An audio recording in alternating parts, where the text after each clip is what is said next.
हाँ जी, तो गाइज़ ये रही हमारे सेक्शन नंबर 6.8 जिसमें उसका जो फर्स्ट टर्म है, 3 टर्म्स हैं इसकी, ठीक है जी। वो कहता है कि a head appears in tossing a fair coin. सबसे पहले तो उसने बोला कि आपने मुझे प्रोबेबिलिटी फाइंड आउट करके देनी है। प्रोबेबिलिटी मतलब कि चांसेस कितने हैं।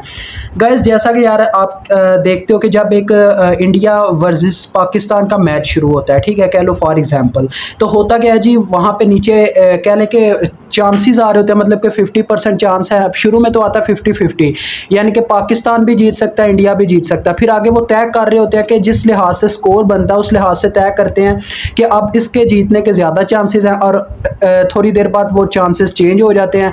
कभी कभार तो 90% पे हमारा पाकिस्तान हार जाता होता है। यार शर्म शर्म की बात है, छोड़ दें अब उन बातों को। तो यही चीज़ है कि प्रोबेबिलिटी भी यही चीज़ है, हम अंदाज़ा लगाते हैं, ठीक है जी। तो चलो आओ इसका अंदाज़ा देखते हैं, अंदाज़ा चीज़ क्या है। तो सबसे पहले एक चीज़ क्लियर करना चाहूँगा, इस चीज़ को अपने ब्रेन में बिठा लो। जब कभी भी आपको प्रोबेबिलिटी यानी कि अंदाज़ा लगाना हो, सिर्फ कह लें कि एक ऐसी चीज़ के बारे में जिसमें सिर्फ एक ही मतलब के चांस है, या तो हेड या टेल या इस तरह से, मतलब कि बात ही सिर्फ एक बंदे की हो रही हो, यानी कि एक चीज़, किसी एक ऑब्जेक्ट, किसी एक पर्सन की बात हो रही हो ना, फिर आप प्रोबेबिलिटी का फार्मूला इस्तेमाल करते हो, ठीक है।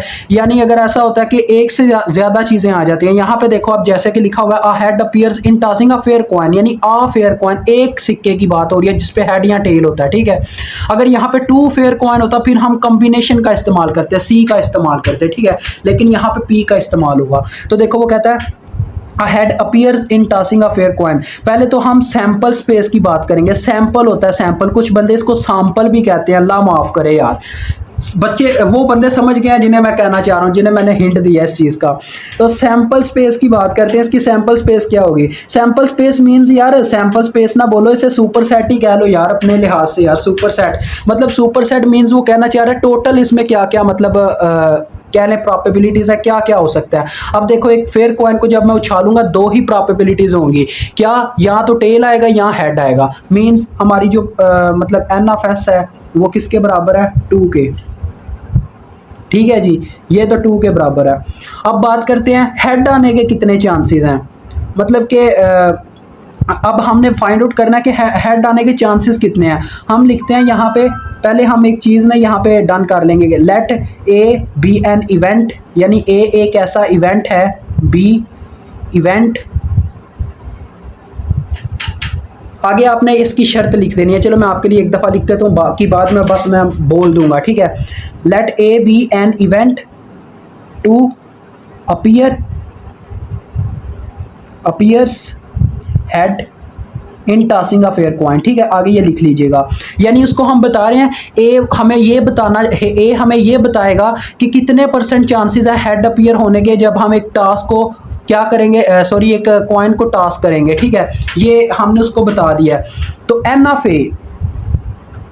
Of A is equal to 1, क्योंकि यार देखो ना, एक कॉइन है उस पर यहाँ तो हेड होगा यहाँ टेल होगा, तो एन ऑफ ए तो 1 के इक्वल हुआ। तो लिहाजा जो प्रोबेबिलिटी होगी, हमने तो प्रोबेबिलिटी फाइंड आउट करनी है, प्रोबेबिलिटी ऑफ ए यानी कि हेड आने के जो चांसेस है वो अब हम फाइंड आउट करने लगे हैं। वो तो उसका फार्मूला तो यही बनेगा ना, एन ऑफ ए और एन ऑफ एस, यानी कि टोटल चांसेस, यानी कि आपके मतलब कि जो चीज़ आपकी आनी है वो वाले चांसेस ओवर टोटल चांसेस, ठीक है। जैसे यार मैं आपको मिसाल देता हूँ, जैसे आप कभी कभार अपनी परसेंटेज निकालते हो नंबरों की, तो आप क्या करते हो, अपने नंबरों को टोटल नंबर्स पे डिवाइड करते हो और मल्टीप्लाई बाय 100 कर देते हो। ये भी वही चीज़ है यार, यहाँ पे अगर आप मल्टीप्लाई 100 करोगे तो बस परसेंटेज लगा दोगे, तो देखो क्या आता है 1/2 विच इज इक्वल टू 0.5, यानी कि 50% चांस है। आप इसको अभी तो 0.5 आया ना, अगर आप इसको परसेंटेज में लिखना चाहते हो इस तरह से लिख सकते हो, और 50%, ठीक है, यानी कि 100 से मल्टीप्लाई दे दिया। तो यानी कि 50% चांस है हेड आ जाए, 50% चांस होते हैं टेल आ जाए। ये तो यार कह लो कि बराबरी का चक्कर है ना। अभी ये ऐसे ही है जैसे इंडिया और पाकिस्तान का मैच स्टार्ट हुआ है। तो चलो वो इसकी दूसरी कंडीशन पे चलते हैं। दूसरी कंडीशन में वो क्या कहता है, वो कहता है अ 5 अपीयर्स, 5, ये भी काफ़ी ईजी है यार, मुझे वैसे ऊपर लिखने की ज़रूरत नहीं है कंडीशन, लेकिन फिर लिख देता हूँ। 5 appears in rolling a 6 faced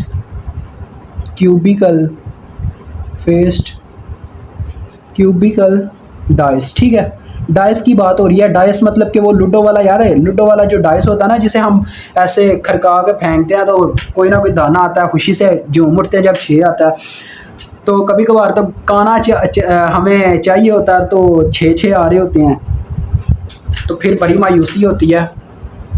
क्या हो गया यार, तुझे मायूसी हो गया, हिल ही गया।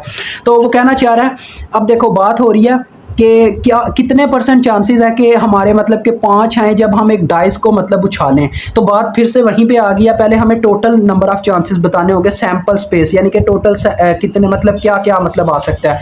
देखो यार, एक क्यूबिकल डाइस के ऊपर 6 नंबर होते हैं, 1 से लेके 6 तक, यानी कि टोटल हमारे पास कितने हुए, 6। यानी कि जो टोटल कंडीशंस है, पॉसिबल कंडीशंस है वो 6 हैं, ठीक है। यानी कि पॉसिबल जो कॉम्बिनेशंस हैं वो 6 हैं, यानी कि 6 तक नंबर्स आ सकते हैं। हमने नंबर की काउंटिंग नहीं बतानी 1 2 3 4 6, हमने बताना कि कितने नंबर आ सकते हैं, तो 6 आ सकते हैं। हमें क्या चाहिए, अब मैं यहाँ पे फिर से अब आप लिख लीजिएगा।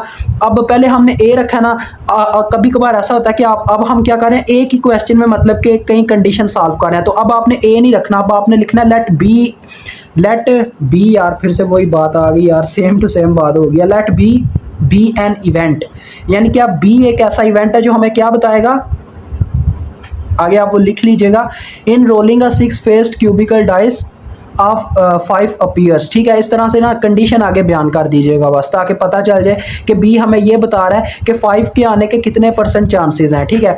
अब एन ऑफ बी लिख देते हैं। 5 एक ही है ना, मतलब कि एक इस डाइस के नंबर्स में 5 एक ही होता ना नंबर को, ये तो नहीं ना होता कि आपके वो जो डाइस है, आपने एक ऐसा डाइस भी खरीदा हो जिसके ऊपर 2 तरफ 5 बनाओ, एक ही 5 होता है।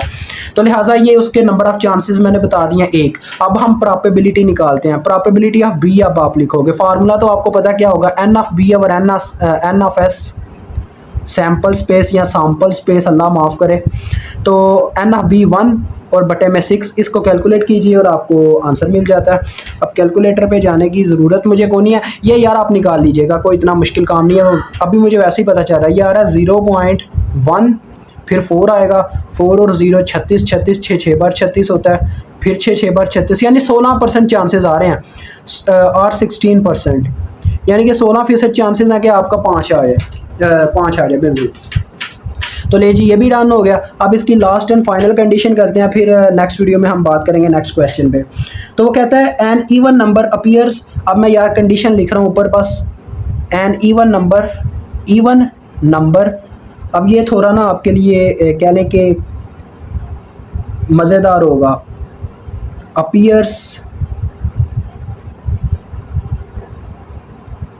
When a perfect cubical dice is rolled. या आगे मैं ये कंडीशन नहीं लिख रहा, आगे आपको मैं बताता हूँ वो कहना क्या चाह रहा है। वो कह रहा है an even number appears when a perfect cubical dice, dice की ही बात हो रही है, इसी डाइस की बात हो रही है। यानी कि वो कहना चाह रहा है कि एक डाइस है, उसको हम क्या करते हैं, रोल करते हैं, मतलब कैसे उछालते हैं, तो कितने % चांसेस है कि इवन नंबर आए। अब आपको पता है डाइस के अंदर कौन कौन सा नंबर होता है, 1 2 3 4 5 एंड 6। अब इसमें कितने मतलब के मेरे पास इवन नंबर है, इवन नंबर ये 2 इवन नंबर है, 4 है और ये 6 है, बाकी तीनों के तीनों ऑड है। यानी कि सैंपल स्पेस तो हमारे पास 6 ही है, N of S is equal to 6। लेकिन अब हम मैं सी को क्या रखूंगा अपने लिए, let C be an event, यानी सी एक ऐसा इवेंट है जो हमें क्या बताएगा, एन आगे आपने लिख देना है an even number appears when a perfect cubical dice is rolled. ये आप लिख लीजिएगा, ठीक है। ठीक है बच्चों, ये लिख लीजिएगा यार, मेरे से बार बार नहीं लिखा जाएगा, टाइम ज़ाया होगा आपका, ज़्यादा लंबा आपको देखना पड़ेगा। तो आगे आप देखो, आपने क्या लिखना है, एन ऑफ सी कितने % चांसेस आए हैं, यानी कि 3 नंबर हैं आपके, टोटल में से 3 नंबर आ रहे हैं। तो देखो यार सीधी सी बात है, अब जब इसकी आप प्रोबेबिलिटी निकालोगे नेक्स्ट स्टेप में पी ऑफ सी, उसके ऊपर वही formula N of C over N of S, तो क्या आ जाएगा 3/6, यानी कि 1/2 यानी कि 0.5। अब आपको यार इतना तो वैसे ही पता होना चाहिए कि 50% चांस ही बनता है कि क्योंकि टोटल जो नंबर होते हैं वो टोटली इक्वली आपस में क्या है, डिवाइड है, यानी कि 3 ही ऑड हैं 3 ही इवन हैं। तो ये ऐसे ही है 50% वाला चांस है, या तो इवन आ जाएगा या ऑड आ जाएगा। तो ये बस आपका हल हो चुका है, मुझे उम्मीद आपको समझ आ गई है।